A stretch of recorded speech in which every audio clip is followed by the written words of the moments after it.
Oke, Assalamualaikum warahmatullahi wabarakatuh. Halo anak-anak kelas 8 semua. Kita kembali lagi di video pembelajaran IPA kelas 8 ya. Terakhir kita sudah belajar tentang sistem pencernaan ya, dari mulut sampai anus. Nah, sekarang kita akan belajar tentang dua hal. Pertama, tentang organ pencernaan tambahan ya. Ada 3 nanti, ada hati, kantung empedu, dan pankreas. Dan terakhir kita akan belajar tentang gangguan-gangguan yang sering terjadi pada sistem pencernaan. Mungkin kalian pernah mengalaminya. Nah, silakan tonton video ini ya. Sebelum tonton jangan lupa ya, like video ini, di-share videonya ke temennya ya, biar sama-sama paham, biar sama-sama dapat ilmunya, oke? Proses pencernaan di dalam tubuh itu tidak hanya dilakukan oleh organ pencernaan utama saja loh, tapi juga dibantu oleh organ pencernaan tambahan. Nah, ada 3 tadi yang sudah kakak sebutkan, ada hati, kantung empedu, dan pankreas.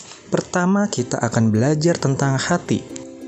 Kalau dilihat pada gambar, hati itu adalah yang warna merah ya. Hati ini adalah kelenjar terbesar dalam tubuh kita.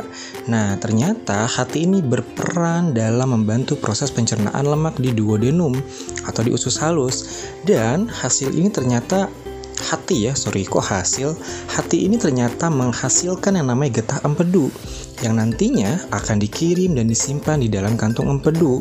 Tuh, jadi hati menciptakan getah empedu nanti akan disimpan di dalam kantung empedu. Nah, di dalam duodenum atau di dalam usus halus, getah empedu ini mampu mengemulsi lemak, jadi lebih mudah dicerna pada tahap selanjutnya. Jadi biar nih lemak gampang dicerna, biar kita tubuhnya gak banyak lemak. Nah, inilah fungsinya nih ya, fungsinya getah empedu tuh ini. Nah, hati juga berfungsi untuk menetralisir racun yang dibawa darah bersama zat-zat makanan, jadi tidak membahayakan tubuh kita. Selain itu, hati juga berfungsi sebagai tempat penyimpanan zat besi dan vitamin, juga mengatur keseimbangan jumlah glukosa dalam darah. Nah, itu hati ya. Kalau berbicara hati agak sensitif ya. Bercanda. Nah, berikutnya adalah kantung empedu. Ini adalah organ yang terdapat di bagian bawah hati. Bisa dilihat yang warna hijau ya gambarnya. Kantung empedu ini berfungsi menampung dan menyimpan getah empedu yang dihasilkan oleh hati. Nah, getah empedu ini tampak berwarna kuning kehijauan ya. Jadi warna aslinya tuh kuning kehijauan ya. Kenapa? Karena mengandung pigmen bilirubin ya. Nah, pada saat dibutuhkan, kantung empedu ini akan mengirim getah empedu yang dia simpan melalui saluran empedu ke duodenum. Begitu ya. Jadi hati menciptakan getah empedu, disimpan oleh kantung empedu, dan ketika getah empedu itu dibutuhkan, maka si kantung empedu ini akan mengirim langsung ke duodenum. Seperti itu alurnya ya. Nah, kantung empedu sudah, sekarang lanjut ke pankreas. Kalau dilihat pada gambar, pankreas itu yang warnanya agak kekuningan ya. Ini adalah kelenjar ya, kelenjar berbentuk lonjong. Warnanya agak keputihan dan terletak di bagian bawah dari lambung. Sel pankreas ternyata menghasilkan getah pankreas yang akan dikirim ke duodenum atau usus halus melalui saluran pankreas. Getah pankreas ini mengandung natrium bikarbonat dan enzim-enzim pencernaan seperti amilase, lipase, tripsinogen. Nanti kita akan bahas enzim di akhir ya. Nah, pankreas juga termasuk salah satu kelenjar endokrin yang fungsinya untuk menghasilkan hormon insulin. Jadi hormon insulin ini penting buat tubuh kita. Kenapa? Karena untuk mengatur keseimbangan jumlah glukosa dalam darah. Nah, itu dia. Nah, tadi berbicara enzim ya.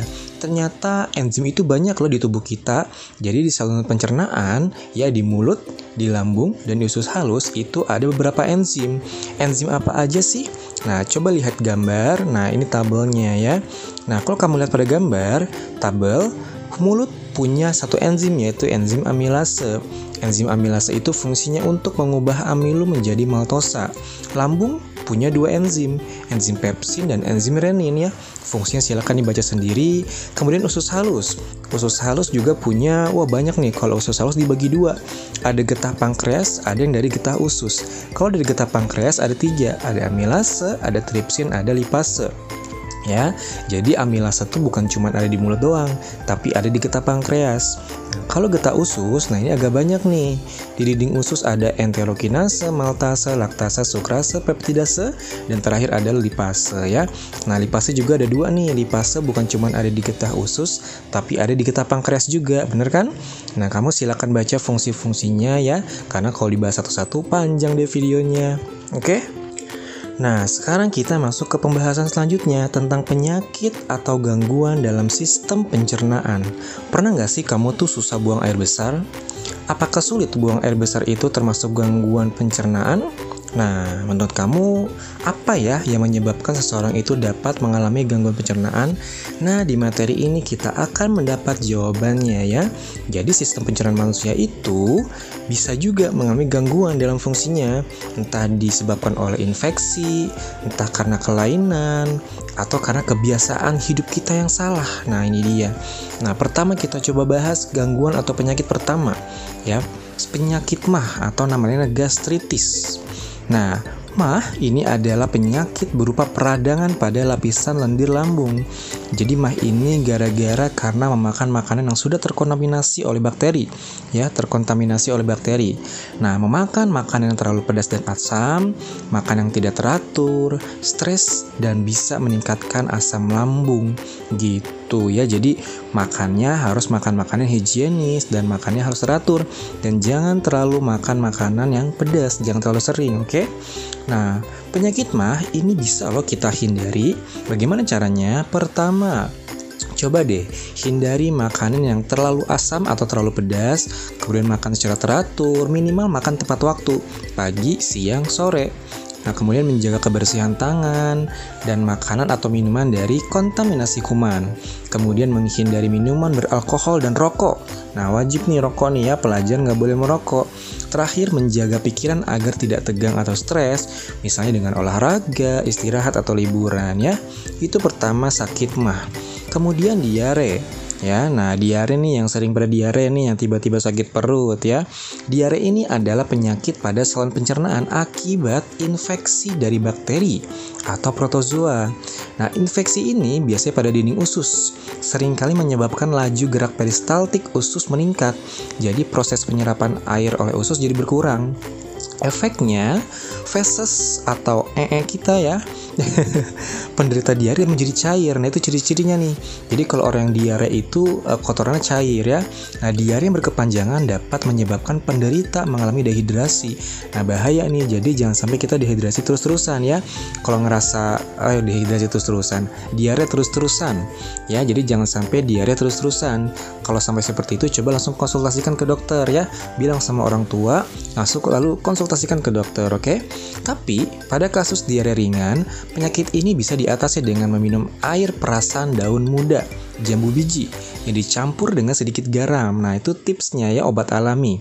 Nah, untuk mengatasi kekurangan cairan atau dehidrasi, penderita dapat diberikan minuman oralit atau larutan gula garam. Dan penyakit diare bisa kita hindari dengan menjaga kebersihan tangan, makanan, minuman, dan kontaminasi bakteri dan protozoa. Nah, itu dia ya. Penyakit berikutnya, ini namanya appendicitis. Apa itu appendicitis? Ini adalah penyakit berupa peradangan pada bagian usus buntu. Nah, usus buntu atau appendix atau umbai cacing. Nah, usus buntu nih. Penyebab utamanya belum banyak diketahui, tapi diperkirakan terjadi gara-gara infeksi bakteri pada bagian appendixnya. Nah, penyakit ini dibedakan antara dua, ada yang kronis dan akut. Kalau kronis seringkali ditandai dengan gejala ringan, kayak misalnya sakit perut biasa. Nah, oleh karena itu, kalau appendicitis kronis ini bisa kita atasi dengan pemberian antibiotik atau obat anti nyeri. Tapi, kalau appendicitisnya udah akut, ini biasa ditandai dengan gejala sakit perut pada bagian pusar, lalu pindah ke bagian bawah kanan perut. Nah, rasa sakit ini seringkali diiringi dengan demam ringan, mual, muntah, kehilangan nafsu makan. Nah tuh ciri-cirinya tuh ya. Diingat kalau kamu tiba-tiba sakit perut di bagian pusar, terus tiba-tiba pindah ke bagian kanan, terus kamu mengalami gejala demam ringan, muntah, mual, kehilangan nafsu makan, langsung cek ke dokter ya. Nah, ternyata appendicitis ini bisa kita hindari loh. Pertama, tidak menunda-nunda buang air besar. Nih yang suka menunda-nunda buang air besar, coba jangan ditunda-tunda ya. Tidak meminum minuman beralkohol atau berkafein, mengonsumsi makanan kaya serat, kayak roti serat, gandum dan sebagainya.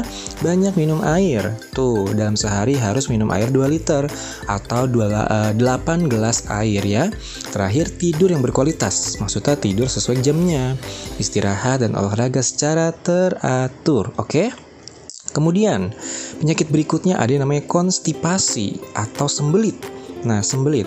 Konstipasi atau sembelit ini adalah suatu keadaan yang menyebabkan penderita sulit untuk buang air besar karena kondisi feses yang kering dan keras. Nah, konstipasi ini biasa terjadi karena kebiasaan suka menunda-nunda buang air besar. Nah, ini dia nih ya. Jadi pada kondisi demikian, akhirnya penyerapan air pada usus besar cukup tinggi. Jadinya feses jadi kering, keras, dan susah dikeluarkan ya. Selain itu, konstipasi juga bisa disebabkan karena makanan yang kurang mengandung serat. Jadi kita kurang makan makanan berserat nih gitu ya. Cara menghindarinya gimana? Itu dia tadi, jangan menunda-nunda buang air besar.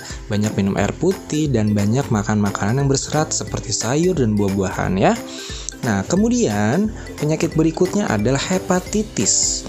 Hepatitis ini adalah penyakit berupa peradangan pada hati ya. Nah, jadi biasa disebabkan oleh infeksi virus. Virus masuk ke dalam tubuh melalui air atau makanan. Makanya tuh kalau makan atau minum air harus yang higienis ya. Ada beberapa penyakit hepatitis, tetapi yang lebih umum adalah hepatitis A dan hepatitis B. Gejalanya, bola mata biasanya berwarna putih. Tuh ya, bola mata berwarna putih dan kulit permukaan tubuh tampak berwarna kuning-kuningan. Nah, kalau kamu ngerasa gejala kayak gitu, langsung minta kasih tahu ibu sama ayah, terus cek ke dokter ya. Terus cara menghindarinya gimana, Kak? Pertama, pelihara kesehatan diri dan lingkungan. Tidak minum minuman beralkohol, menghindari obat-obatan yang dapat merusak hati, tidak berbagi barang pribadi, kayak sikat gigi, handuk, serta alat makan dan minum dengan penderita. Nah, itu dia ya, sikat gigi, handuk, pokoknya barang-barang yang bisa dipakai orang lain jangan dikasih ke orang lain, oke? Kemudian istirahat dan olahraga yang teratur ya. Nah, penyakit terakhir ini namanya flatus. Flatus ini adalah suatu kondisi yang menyebabkan adanya gas-gas pada saluran pencernaan. Gas-gas ini dapat berupa udara yang tertelan, gas yang berasal dari aktivitas bakteri di dalam usus, atau gas dari hasil difusi darah dalam saluran pencernaan. Biasanya gas ini terperangkap di dalam saluran pencernaan, terutama dalam lambung. Nah, dapat dikeluarkan dengan cara bersendawa tuh biasanya ya. Gas yang umum ditemukan dalam lambung, seperti gas oksigen dan nitrogen. Tapi kalau gas metana, karbon dioksida, dan hidrogen bisa kita temukan dalam usus besar sebagai hasil aktivitas bakteri. Nah, gas ini biasanya dikeluarkan melalui buang angin atau kentut. Tuh ya, jadi kalau kita susah kentut atau susah bersendawa itu namanya flatus ya. Kita terlalu banyak gas dalam tubuh kita, dalam lambung atau dalam usus besar tadi ya. Nah, seperti itu beberapa gangguan pada sistem pencernaan manusia. Sebenarnya banyak penyakit-penyakit yang lebih berbahaya ya. Tapi di sini kakak bahas beberapa yang sering terjadi pada kita di sekitar kita ya. Nanti next silakan baca sendiri penyakit-penyakit apa aja sih yang belum dibahas di video ini, oke? Nah, sekian videonya, semoga bermanfaat ya. Kurang lebihnya mohon maaf, jangan lupa di like video ini, di share video ini ke teman-temannya ya. Biar sama-sama paham, biar sama-sama dapat ilmunya, oke? Wassalamualaikum warahmatullahi wabarakatuh.